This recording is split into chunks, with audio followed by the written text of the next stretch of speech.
네, 이번 영상에는요, 조선 전기에 마련되었던 통치 제도들의 어떤 내용들이 있는지 살펴보도록 하겠습니다. 교과서 기준으로는 118쪽, 119쪽입니다. 네, 조선 전기 통치 제도들을 우리가 중앙, 지방, 군사, 교육, 과거 등을 중심으로 나눠서 살펴보도록 할 건데요. 조선의 중심은 여전히 왕이죠. 조선은 왕이 다스린 나라였는데, 왕이라고 해서 마음대로 또 다스릴 수는 없었습니다. 왕이 성리학적 정치에 입각해서 왕답게 행동할 때야만 강력한 왕권을 발휘할 수 있다는 것이 조선 정치의 원칙이었기 때문인데요. 이것을 왕과 신하들이 같이 다스린다라는 의미에서 군신공치란 말로 부르기도 합니다. 이 조선의 중앙 정치를 이끌어갔던 18품 30개 관직들이 있었는데요. 그래서 조선의 중앙 관제를 우리가 경관직이라 부릅니다. 이 경관직의 중심은요, 의정부와 육조였습니다. 조선의 이 관직들 가운데, 관청들 가운데 제일 높은 것이 의정부였고, 이 의정부에는 국정 운영의 가장 핵심 관직이었던 영의정, 좌의정, 우의정으로 이루어지는 삼정승이 있었고, 이 삼정승이 다른 백관들과 회의를 주재함으로써 이 삼정승의 합의하에 국정을 총괄했었던 기구입니다. 이 의정부 바로 아래에는 국정 운영의 실무를 담당했었던 육조가 있었으니, 이 육조는 이조, 호조, 예조, 병조, 형조, 공조 이 6가지로 이루어져 있습니다. 그래서 왕이 의정부를 통해서 육조에게 명령을 하달하고 육조는 다시 의정부를 통해서 국왕에게 보고를 올리는 것이 의정부 서사제였다라고 얘기한다면 국왕이 의정부에게 뭐 군사, 외교와 같은 굉장히 중요하고 민감한 사안을 의정부를 통해서 하지만 대부분의 서무는 육조에게 직접 명령을 하달할 때 우리는 이것을 육조 직계제라고 한다는 것이죠. 물론 이 두 제도는 엄격하게 구별되어 나타나진 않았지만 개념적으로는 의정부 서사제와 육조 직계제로 구별되어 나타나고 있습니다. 자, 이렇게 강력한 왕권을 발휘하고 있었던 조선은, 음, 왕의 권한을 더욱더 강화시킬 수 있는 기구와 또 국왕이 성리학적 정치론에 입각해서 나라를 제대로 이끌어가고 있는지를 비판하는 언론 기구가 각각 있는데요. 왕권 강화 기구로서는 왕명을 직접 다른 관청들에게 전달하는, 즉 왕명 출납 역할을 담당했었던 승정원이라는 곳이 있습니다. 국왕의 비서기관이었고요. 또 국왕에게 반역을 저지르는 등 중죄인에 대해서는 국왕이 직접 심문하는 특별사법기관, 즉 의금부가 있었습니다. 국왕에 대한 모반 사건이 일어날 때 대부분 이 의금부에서 처벌합니다. 그리고 왕권이 제대로 성리학적 정치론에 입각해서 이루어지고 있는지 이것을 견제하는 기구가 바로 언론 기구들인데요. 고려 시대에 낭사를 계승한 사간원과 고려 시대에 어사대를 계승한 사헌부가 있고요. 이 사간원과 사헌부를 통틀어서 우리가 대간이라고 부릅니다. 대간. 사간원은 간관이고 사헌부는 대관이기 때문에 대관과 간관을 통틀어서 대간이라고 부른다는 거죠. 여기에 성종 때 만들어진 홍문관까지 더해지게 되니 우리는 이것을 삼사라고 부르고 조선의 언론기관이라고 부르게 됩니다. 교과서 118쪽에 보면 이 삼사의 역할을 구별하는 학습 활동이 있습니다. 그리고 수도 한성의 행정과 치안을 담당하는 오늘날로 치면 서울특별시청이 바로 한성부에 해당이 되고요. 그리고 조선과 관련된 그런 사극들을 보면 왕이 있는 방 양쪽에 뭔가를 쓰고 있는 사람도 있습니다. 바로 왕의 말과 행동을 전부 다 기록하는 사관들인데요. 바로 춘추관 소속이 되겠습니다. 그리고 유교를 가르쳤었던 최고 교육기관 성균관도 있었다라는 얘기죠. 그래서 교과서 118쪽에 보면 3사를 구별하는 활동이 나와 있습니다. 기억은요, 풍속을 바로잡고 관리들을 살펴서 비리를 감시한다는 내용이 있는 걸로 보아서 사헌부에 해당이 될 거고요.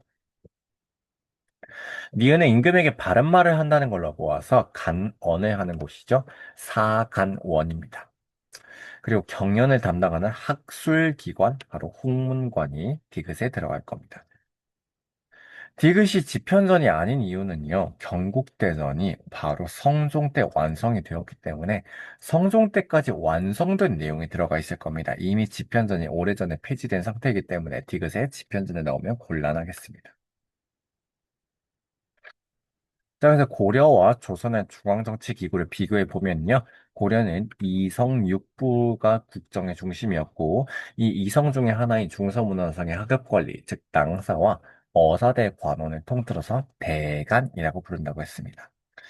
그런데 조선의 의정부와 육조가 중심이었던 의정부 육조 체제였고요. 중서문화상의 낭사가 사관원으로 태종때 독립을 했고, 그리고 어사대 관원들이 사헌부가 되면서 대간을 이루었습니다. 여기에 사관원과 사헌부, 홍문관이 더해지며 삼사라고 부르는데, 우리 고려시대는 삼사가 바로 왕실과 정부의 회계를 담당하는 기관이었던 데 비해서 조선에서는 삼사라고 하면 이 세 개의 언론 기관을 가리키게 됩니다. 두 번째는 조선의 지방행정제도입니다. 조선은 지방관을 외관직이라고 불렀는데요. 바로 이 외관직의 가장 높은 관직으로는 8명의 관찰사들이 있었습니다. 조선은 전국을 8도로 나누었고요. 이 8도에 파견되었었던 것이 바로 8명의 관찰사가 되겠습니다. 이 8도 아래에는 다시 300여 개의 군현이 있었습니다. 그리고 이 군현은 크기에 따라서 부목, 군현으로 나누었습니다. 이 부목 군현에 파견되었던 지방관은 관찰사의 직접 감독을 받게 되는데 이들을 우리는 수령이라고 부릅니다. 그래서 관찰사는 360일 동안, 수령은 1800일 동안 이때 근무를 하게 되는데요. 이때 관찰사와 수령을 파견할 때 원칙이 있습니다. 바로 자기 고향에는 파견되지 않는다는 원칙이 있습니다. 이것을 우리는 상피라 부르게 되는데요. 자기 고향이 아니기 때문에 아무런 연고도 없고 뭐 당파를 이룰 염려도 없지만 그 지방이나 정보도 좀 부족하겠죠. 그래서 그 지방의 정보를 알기 위해서는 그 지역에 원래 살고 있었던 양반들한테 물어가면서 그 자문을 받아가면서 행정, 사법, 군사권을 발휘해야 했을 겁니다. 우리는 이렇게 수령한테 자문을 해주었던 지방 양반들의 자치기구, 향촌자치기구였던 곳에 우리는 유향소라고 부르게 됩니다.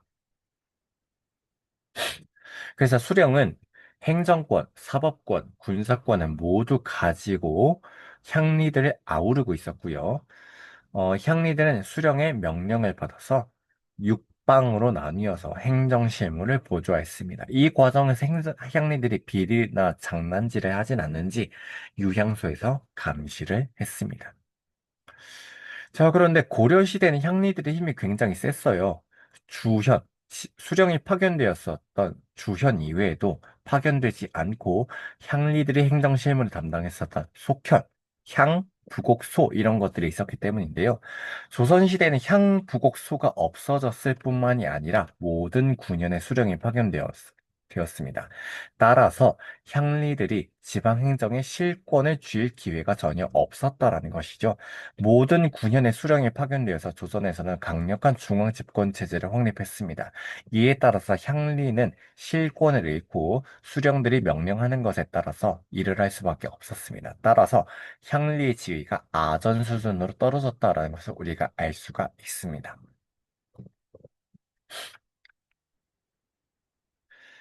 자, 세 번째는 군사제도입니다. 조선은 신분제는 법적으로 양인과 천인의 구별, 즉 양천제에 따라서 운영되었습니다. 천인은요, 공민권이 없었습니다. 군대에 갈 수도 없었고, 세금을 낼 자격조차 없었지만, 없었습니다. 그리- 그리고 이제 전근대 사회에서는요, 군대 가는 건 역시 세금의 일부였기 때문에 천인들은 세금을 내지 않죠. 근데 그에 비해서 양인들은 교육을 받을 수 있고 또 과거를 통해서 관리가 될 수 있었습니다. 그 대신 군역의 의무를 져야 했고 또 납세의 의무도 있었습니다. 자, 이렇게 신분이 양인이라면 누구나 군대 가야 한다는 양인 개병제 원칙에 따라서 16세가 성인의 기준으로 일반적으로 인식되었기 때문에 16세에서 60세에 이르는 양인 남자라고 한다면 누구나 군대 가야 했습니다. 직접 군인으로서 복무하는 경우도 있었고, 또 이제 그 해에는 직접 군인으로서 복무하지 않지만, 군사 훈련을 받는 동안 그 양인 남자가 데리고 있었던 가족들은 생계를 유지하기가 힘들어지잖아요. 그래서 이 가족들한테 군역을 지는 비용을 이제 져주는 보인이라는 사람들도 있어서, 이렇게 군역 제도를 운영해 나갔습니다. 이런 원칙은 세조 때 이제 완성이 되었는데요. 자, 이렇게 양인 개병제 원칙에 따라서 군역의 의무를 지었는데 중앙군으로서 차출된 사람들을 다섯 개의 부대로 편성합니다. 우린 이들을 오위라 부릅니다. 한양과 궁궐을 수비했습니다. 지방군은 뭐 육수군, 기선군이라 불렸던 육군과 수군으로 나누어서 편성이 되어 있었는데요. 육군은 병마절도사의 지휘를 받았고, 수군은 수군절도사의 지휘를 받게 됩니다. 이 이외에도 커다란 외침이 있을 때 직접 군역의 의무를 지지는 않지만 유사시에 동원할 수 있도록 잡색군이라고 불리는 예비군적인 성격의 군대도 있었습니다. 바로 이렇게 외침이 있을 때는 빠르게 중앙에 외침 사실을 알려야 될 겁니다. 파발을 보내서 직접 알리기도 했지만 연기나 불을 피워서 중앙에 정보를 전달하게 됐다는 것이죠. 우린 이것을 봉수제라고 부르게 됩니다. 그리고 전국에 30리바나 역참과 원을 설치해서 중앙에서 파견된 관리들이 마패만 있으면 말을 빌릴 수 있었습니다. 자, 이런 식으로 봉수제가 운용되었습니다. 네 번째는 교육제도입니다. 법적으로 양인 이상이면 교육을 받을 수 있고 관리가 될 수 있다라고 얘기했습니다. 자, 반대로 법적으로 천인이면 교육을 받을 수도 없고 관리가 될 수도 없었다라는 뜻인 거죠. 바로 법적으로 양인 이상이면 누구나 교육을 받을 수 있었는데 제일 먼저 입학하게 되는 것이 서당입니다. 물론 반드시 입학해야 되는 것은 아니고 의무교육 시대가 아니니까요.